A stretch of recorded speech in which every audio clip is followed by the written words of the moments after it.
حضرت ابو ذر غفاری رضی اللہ تعالیٰ عنہ فرماتے ہیں چونکہ میں چودھری تھا، سیدنا بلال حبشی رضی اللہ تعالیٰ عنہ کے پاس میں بیٹھا تھا، کسی بات میں بات آگے بڑھی اور بڑھتے بڑھتے بات شکرنجی تک چلی گئی، رائے کے اختلاف نے باتوں میں تلخی پیدا کر دی، اور جب تھوڑے لفظ اور تیز ہوئے تو میں نے انہیں کہہ دیا چپ کر، تو ابشن کا بیٹا ہے۔ کس کے بیٹے تھے حضرت بلال؟ کہتے ہیں جب انہوں نے مجھے کہا تو میرا دل بڑا ٹوٹا، لیکن میں نے ارادہ کیا کہ میں نے حضور کی بارگاہ میں نہیں عرض کرنی، اب ہر بات کی ہم حضور کی بارگاہ میں شکایت کریں۔ لیکن میں جا کے مسجد میں بیٹھا اور جب سرکار آئے نا، ارادہ نہیں تھا کہ عرض کروں گا، لیکن حضور کا چہرہ دیکھا تو دکھ میرا خود ہی تازہ ہو گیا۔ رونے کا بھی تو تب ہی مزہ آتا ہے نا کوئی اپنا ملے تو۔ فرماتے ہیں کہ میرے آنسو نہ بغیر اختیار کے چھلک پڑے اور میں کھل کے روئے، کھل کے۔ قربان جاؤں محبوب کے بھی حضور نے پاس نہیں بلایا، بلکہ نبی پاک اٹھ کے خود میرے پاس آئے اور مجھے کندھوں سے پکڑ کے سینے سے لگایا، اور جب میں کھل کے رو لیا تو حضور میرے آنسو پوچھنے لگے۔ کچھ شعر ایسے ہوتے ہیں جو کسی نے کہے ہوتے ہیں، اور کہنے والا جو ہوتا ہے وہ صاحب حال ہوتا ہے، تو اس میں کچھ خوبصورتی زیادہ ہی ہو جاتی ہے۔ ایک پنجابی کے شاعر ہمارے گجرات میں گزرے، بزرگ تھے، ان کا ایک شعر ہے، وہ کہتے ہیں ایک واری میری آنکھیاں چوں اونا نے اتھرو پونجے سن، ایک واری میری آنکھیاں چوں اونا نے اتھرو پونجے سن، ہن تے چسکا پہ گیا رونے دا۔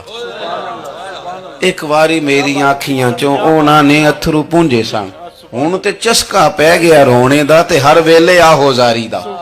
تو میں روز رونے لگا ہوں، مزہ ہی بڑا آیا ہے جب سے محبوب نے چپ کرانا شروع کیا۔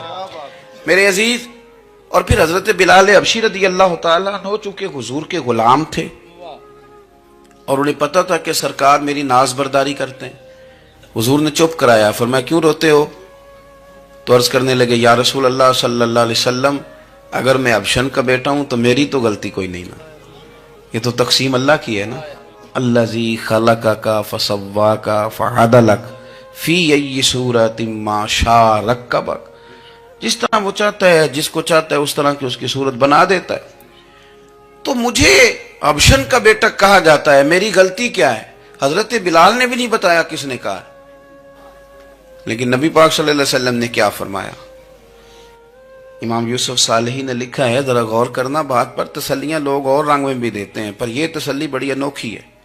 حضور فرمانے لگے بلال اگر تو ابشن کا بیٹا تو پریشان کیوں ہوتا ہے؟ کالے رنگ والی ماں کا بیٹا ہے تو پریشان کیوں ہوتا ہے اگر تیری والدہ کا رنگ کالا ہے تو؟ عرض کی حضور آپ کیا فرمانا چاہتے ہیں؟ تو سرکار فرمانے لگے میں دو ماؤں کا بیٹا ہوں، ایک جناب آمنہ جنہوں نے مجھے پیدا کیا، اور ایک حضرت ام ایمن جنہوں نے میری پرورش کی، مجھے بڑا کیا۔ حضور فرمانے لگے میری ماں آمنہ کا رنگ گورا تھا اور میری ماں ام ایمن کا رنگ کالا ہے۔ تو فرمایا اگر تجھے کسی نے کالے رنگ والی ماں کا بیٹا کہا تو اسے کہہ دینا مدینے والے محبوب کے بھی تو ایک والدہ کا رنگ کالا ہے، تو کہہ دینا۔ حضرت بلال کہتے ہیں کہ وہ اس طرح کی تسلی تھی، طفل تسلیاں نہیں جس طرح کی ہمیں دی جاتی، وہ اس طرح کی خوبصورت تسلی تھی کہ اس کے بعد میرا دل ایسا ٹھنڈا ہوا، پھر کسی کا تانا تانا نہیں رہا، پھر کسی کی تکلیف نہیں رہی۔